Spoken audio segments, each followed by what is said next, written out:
ये बैठ जाओ आगे यार।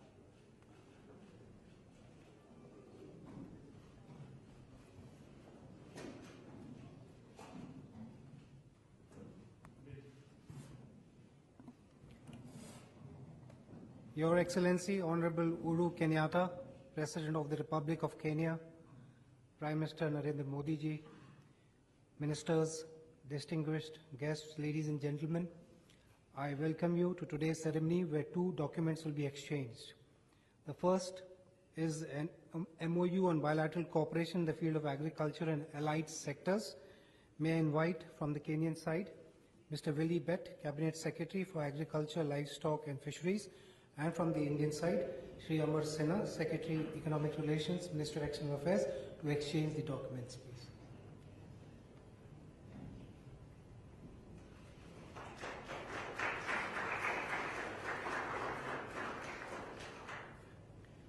Next is a line of credit agreement for US dollars 100 million to the Government of Kenya for agricultural mechanization.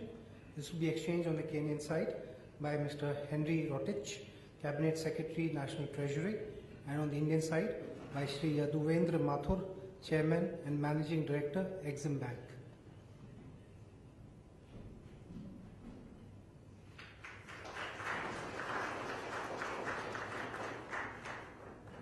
Excellencies, this concludes the exchange of agreement ceremony. I now invite my colleague, the spokesperson of the Ministry of External Affairs, to take over. Excellencies, ladies and gentlemen, we will now have press statements by the two leaders. May I first invite the Prime Minister of India, Shri Narendra Modi ji, to deliver his press remarks. Your Excellency, President Uhuru Kenyatta, distinguished delegates, members of the media, friends, exactly 6 months ago, I had the pleasure of visiting Kenya. President Kenyatta and I and the people of Kenya received me with great warmth and genuine affection. And today, I am delighted to welcome President Kenyatta and his delegation in India. The close association between our two countries is, of course, much older. India and Kenya fought together against colonialism. Just last month, President Kenyatta recognized the contribution of Makhan Singh, an Indian-born trade union leader, joining hands with his Kenyan brothers to help overthrow the colonial order in Kenya.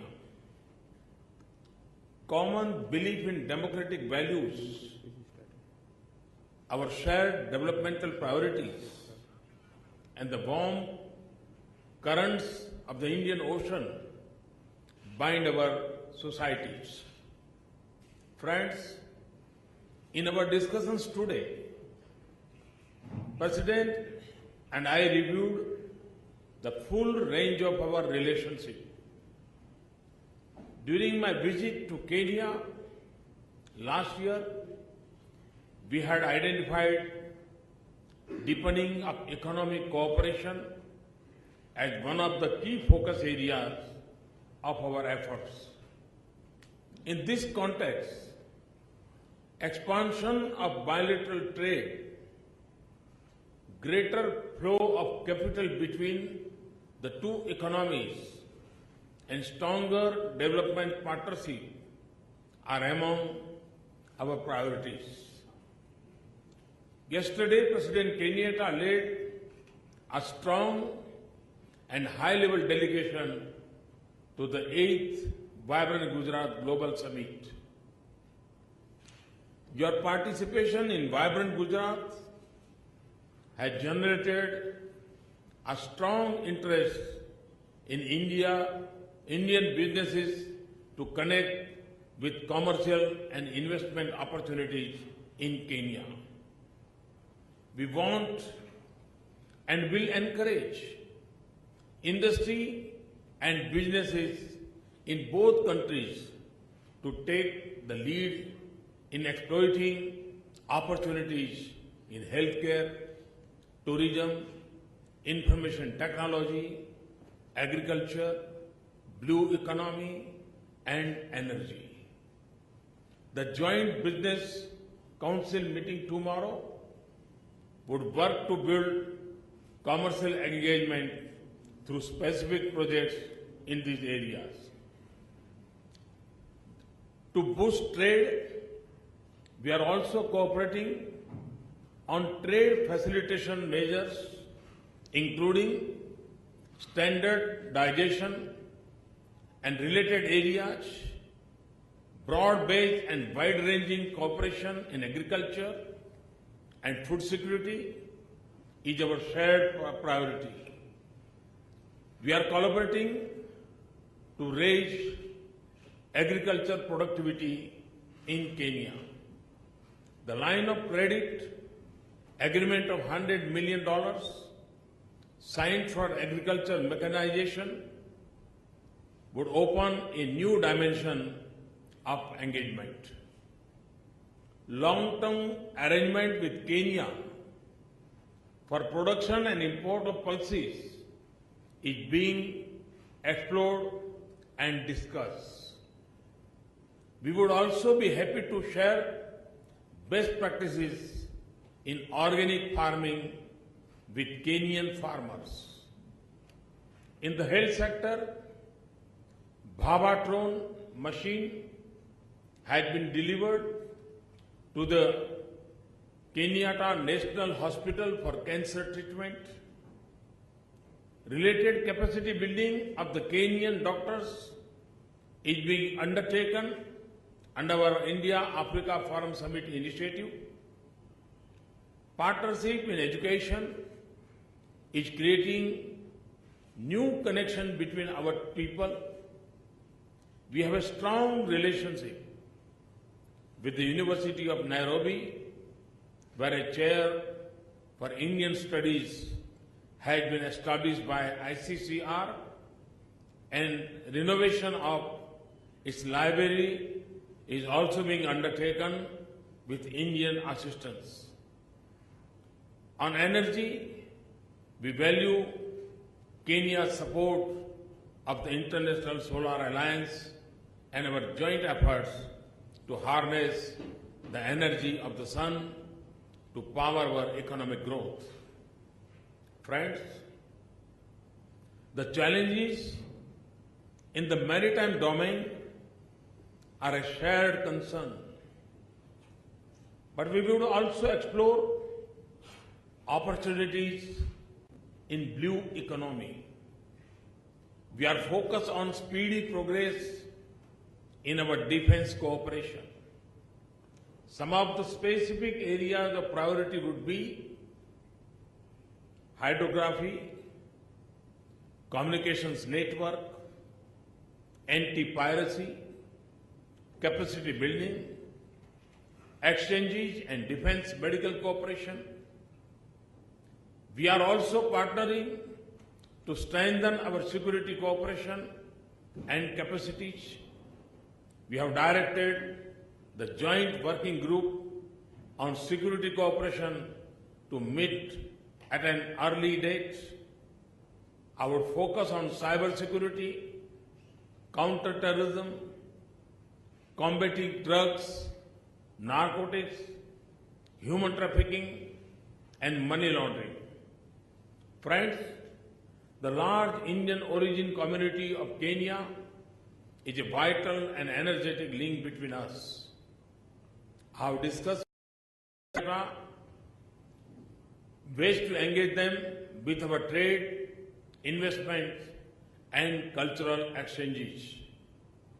In our meeting last year, President and I had also agreed to accord close and personal supervision of the implementation of our decisions. We need to ensure its continuing rigor. Excellency, once again, on behalf of the people of India and on my own behalf, I thank you for accepting our invitation and honoring us with your presence both in Gujarat and in Delhi. Thank you. Thank you very much. I thank the Prime Minister for his statement. May I now invite His Excellency Uhuru Kenyatta, President of the Republic of Kenya, to deliver his press remarks. The Right Honorable Mr. Narendra Modi, Prime Minister of India, members of the press, members of delegations here, I want to take this early opportunity to thank you, Prime Minister, for your invitation. Indeed, it is a great honor to be received here in New Delhi, a day after our very fruitful engagements at the 8th Vibrant Gujarat Summit. At this summit, I encouraged Indian investors and companies to make Kenya their base and indeed to take advantage of the East African community and the common market for East and Southern Africa, COMESA markets. This is because the relationship between India and Kenya in the political, social, and economic spheres, in particular trade and investment, have grown over time. Our cooperation extends also to the multilateral level, and here we shall collaborate on matters that affect our two countries. For example, we are both committed to reforming and strengthening the United Nations Security Council. We will continue also to work together on other issues that jointly affect us. Ladies and gentlemen, tourism and trafficking in drugs and human beings, as the Prime Minister has mentioned, are two common challenges that we face, and Kenya is committed towards eradication of this menace, and it's unswerving to work with like-minded states like India to put an end to this menace. These are global challenges that we must overcome together. On our bilateral matters, I want to take this opportunity to thank the Prime Minister and the people of India for offering scholarships and training opportunities for my men and women. My government has placed great emphasis on the need to upgrade the skills and competencies of its workforce as we progress towards being a fully fledged middle-income economy. I did further request the Prime Minister for further scholarships in areas such as medicine, pharmacy, dentistry, and ICT, which are relevant to our national development priority areas. I believe that opening up and expanding trade and investment opportunities in our two countries will provide avenues for our youth to be meaningfully engaged and contribute to the noble venture of nation building and poverty eradication. As the Prime Minister has said, our two peoples have traded with each other for generations. Our trade and investment ties are of great mutual benefit.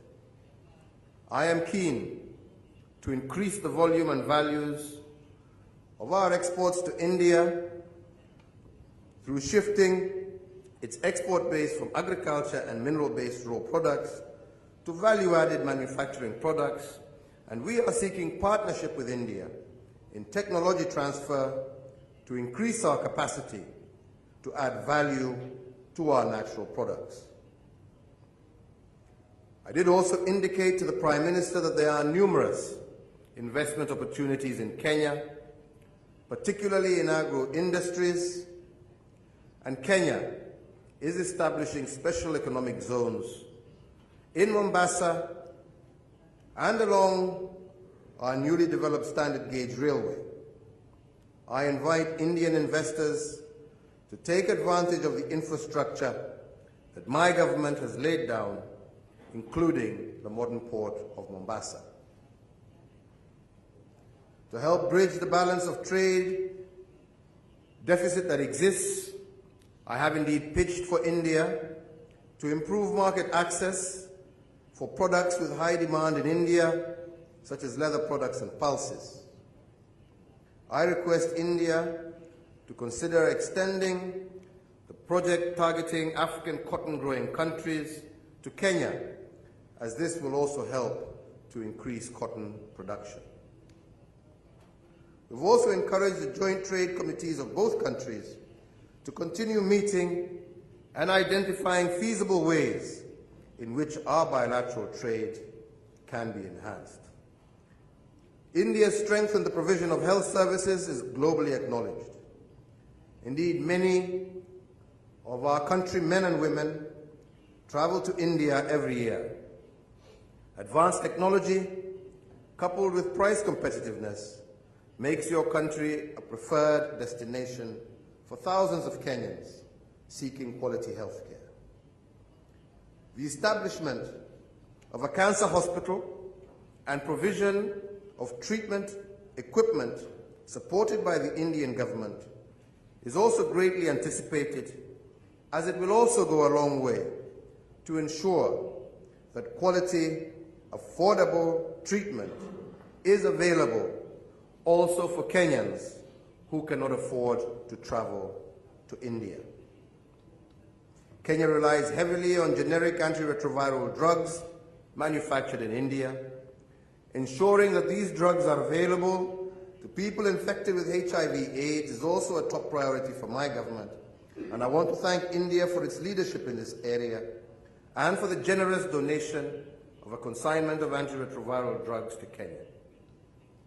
Kenya would also benefit greatly from collaborations and transfer of technology, from investment by Indian pharmaceuticals in Kenya, given the large market and demand for these drugs in our region.